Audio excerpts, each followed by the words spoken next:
Zelma Nov Fassinou, représentante résidente de la CEDEAO au Sénégal. La CEDEAO, comme vous le savez, c'est la communauté économique des États de l'Afrique de l'Ouest, qui, au-delà de ses objectifs économiques, a pour but d'accompagner ses États membres dans les actions de développement, comme par exemple le développement du capital humain que nous célébrons aujourd'hui.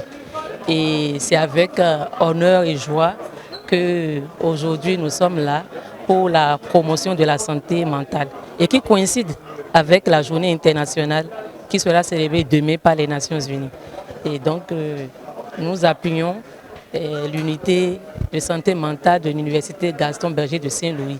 Et c'est pour nous un grand plaisir parce que Saint-Louis pour nous représente une place dans nos cœurs.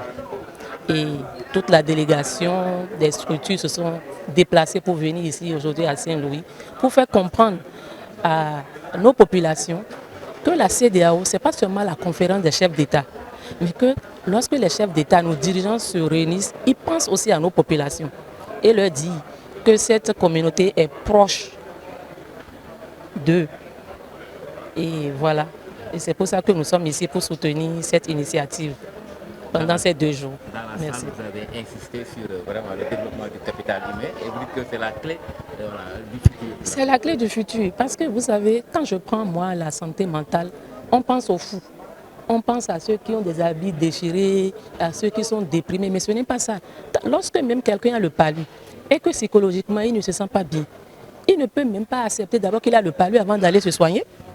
Donc, la santé mentale c'est le cœur même de notre développement.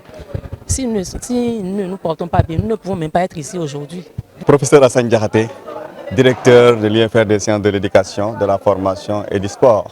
Revenez sur l'importance de ces journées que l'IFR initie aujourd'hui dans le cadre de la santé mentale et du capital humain. Effectivement, c'est que nous nous sommes inscrits dans l'agenda 2050 et nous voulons renforcer le développement du capital humain et prévenir, mener des actions pour la santé mentale.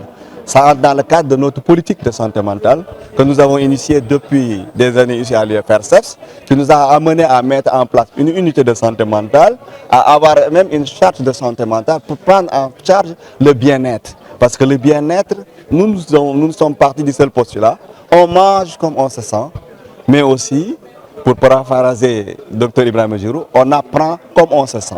Et à partir de ce moment, nous nous sommes dit, il y a un volet très important que nous négligeons, c'est le volet de la santé mentale. Avec l'appui de la délégation de la CEDEAO, avec son excellence, Madame la représentante résidente de la CEDEAO au Sénégal, Madame Zelma Nov Fassinou, nous avons mené des activités pour continuer à faire de la santé mentale une activité principale et une activité phare de l'IFR-CEPS.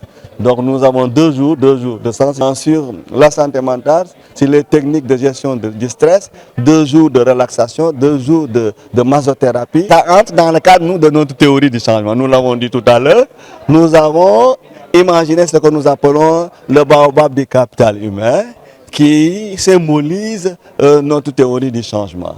Et je pense que si les enfants ne se sentent pas bien, si les enfants sont exclus, si les enfants sont victimes de microagressions à l'école, dans la communauté, ils ne vont pas avoir un bon développement. Et je pense que c'est là où nous devons jouer. Nous devons jouer beaucoup sur la prévention. Madame l'a dit, il ne s'agit pas d'attendre d'être fou ou bien d'être... Mais il faut prévenir. Il faut voir que dans nos familles, dans nos communautés, dans nos lieux, dans nos bureaux, dans nos administrations, il y a beaucoup de personnes qui souffrent et qui se taisent. Et vraiment, il faut de l'écoute, il faut aussi de la prise en charge. Et c'est ce que nous avons essayé de faire ici à l'IFR-CEPS. Selon vous, les élèves accusent beaucoup de retard avant de décrocher le baccalauréat. Qu'est-ce que vous préconisez concrètement? Oui, nous avons dit, attention, au Sénégal et dans beaucoup de pays d'Afrique, il y a ce qu'on appelle la préscolarisation. Il y a le fait que 80% du cerveau de l'enfant se développe dans les 1000 premiers jours et que la famille devrait prendre en charge donc ce développement-là. On ne peut pas les accueillir à l'école. Il faut d'abord donc imaginer, penser le système depuis la famille. Donc la communauté a son rôle, va jouer son rôle. une fois que donc, et ensuite maintenant, on va les accueillir à l'école. En réduisant le temps passé à l'école. Parce que nous nous sommes dit, 6 ans à l'école élémentaire, c'est pas. Donc il faudrait qu'on change notre système en réduisant la durée de scolarité et en les accueillant à l'université à partir de 15-16 ans.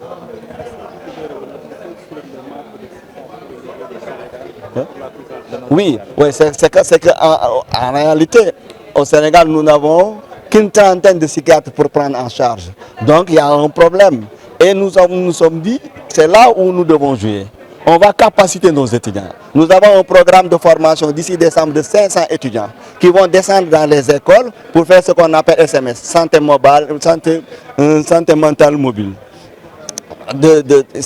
Et ce système va permettre que d'abord les premières écoutes, les premiers tests seront réalisés par les étudiants et mais aussi par la communauté. Nous avons ici les Badianogor que nous avons invités. Nous les avons formés au mois de juillet ici dans les techniques d'écoute, dans les techniques de sensibilisation et prendre en charge les communautés. Et après maintenant, s'il y a complications, ils sont référés à des spécialistes. Oui. Depuis sa création, nous avons développé beaucoup d'activités. Les premières activités ont tourné sur la formation de professionnels. Nous avons même formé nos collègues du Burkina Faso sur la santé mentale. Nous avons ici formé des milliers d'enfants dans la gestion du stress, mais aussi dans la préparation aux examens. Nous avons formé des enseignants dans la prise en charge parce que à l'école, nous tous nous sommes victimes de microagressions. Ils ont été sensibilisés, ils ont été formés. Nous avons organisé tous les 15 jours des séances de formation, de bien-être, mais aussi de gestion du stress, de l'anxiété et du leadership et du développement personnel.